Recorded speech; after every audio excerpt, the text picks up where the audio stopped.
জন্মৰ পৰাই বুলি ক'ব পাৰি এই দুখন গাঁও ইমান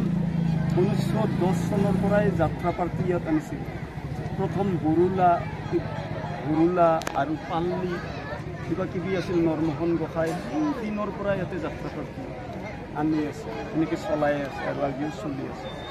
ইয়াতে আপোনাৰ মানে কি প্ৰায়খিনি হিন্দু মানুহ আপোনাৰ খাচী সম্প্ৰদায়ৰ মানুহৰ পৰা কিবা আপোনাৰ হেৰি পায় নেকি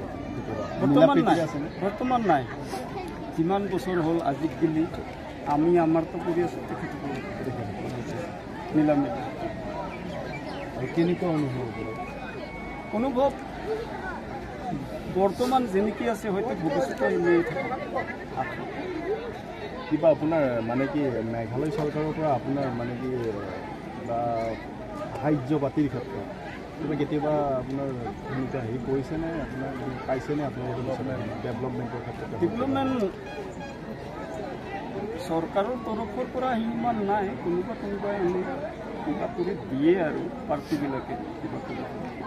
এতিয়া যিমানখিনি মানুহ আছে তাৰে আপোনাৰ এজনো আপোনাৰ মানে কোনো চৰকাৰী চাকৰিত সংস্থাপিত হোৱা নাই এই ক্ষেত্ৰত আপোনাৰ কি কয় সেইটোৱে ডাঙৰ এটা ভুল আৰু দোষ কাৰণ শিক্ষা বহুত কম মানুহবিলাক ক্লাছ 8-9 তাৰপৰা স্কুল এৰি দিয়ে চাকৰি কৰা তাতে এটা